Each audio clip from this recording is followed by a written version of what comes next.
ভালো শিখলেন অনেক কিছু শিখলাম। দেখুন ব্যাপারটা হচ্ছে যে আমরা লড়াইটা শিখেছি কার দেখে, কাকে দেখে উদ্বুদ্ধ হয়েছি, কাকে দেখে।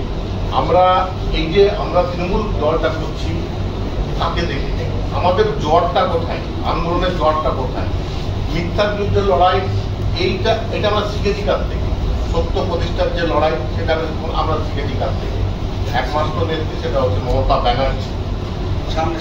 সেটাকে লক্ষ্য রেখে দেখেই কিন্তু আমরা উদ্বুদ্ধ হয়েছি এবং সেই সত্য প্রতিষ্ঠা করার জন্যই কিন্তু আমরা আজকে দীর্ঘ 7 দিন ধরে আমি এবং সাহিত্যিকা এবং আমাদের যারা কলিগস আছেন আমাদের দলের তারা সহ, আমাদের নেত্রী মমতা ব্যানার্জি সহ, স্পিকার সহ, ডেপুটি স্পিকার সহ, আমাদের পরিষদীয় মন্ত্রী সহ সকলেই এবং আপনারাও আমাদের সঙ্গে ছিলেন এই লড়াইয়ে।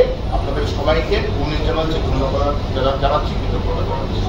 আপনি কি এটাকে রাজ্যপালের জয় পরাজয় বিষয়টা না, জয় পরাজয় বিষয়টা না, যেটা প্রথা চলে এসেছে দীর্ঘদিন ধরে সেই প্রথাটা আমরা ধরে রাখার জন্য, টিকে রাখার জন্য আমাদের লড়াইটা, যেটা গোটা আমাদের পরিষদীয় মন্ত্রী যেটা বললেন, সারা পশ্চিমবাংলা সহ দেশের প্রত্যেকটা রাজ্যেই একই ধারা কিন্তু অব্যাহত আছে এবং ইভেন কি কিছুদিন আগেও আমরা দেখলাম পার্লামেন্টেও কিন্তু একই ধারা অব্যাহত রয়েছে। সেই জায়গাটা আমরা চাইছি যে আমরা ভারতীয়রা কৃষ্টি কালচার নিয়ে আমরা বেঁচে থাকি, আমরা চাইছি যে কৃষ্টি কালচার নিয়ে আমরা ভবিষ্যতে বেঁচে থাকবো এবং যুগ যুগ ধরে যে নিদর্শন স্থাপন হয়ে আসছে সেটা কিন্তু আমরা বহাল করবো।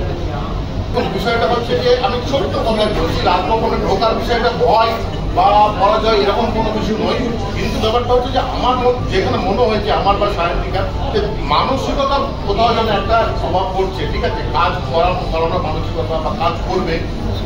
হ্যাঁ, আমরা তো চেয়েছিলাম সবসময় যে বিধানসভায় যেটা হয়ে থাকে এবং এটা যদি বলেন অ্যাকচুয়ালি জয়টা কিন্তু মানুষের, সাধারণ মানুষের, যারা আমাদেরকে ভোটে জিতিয়েছে।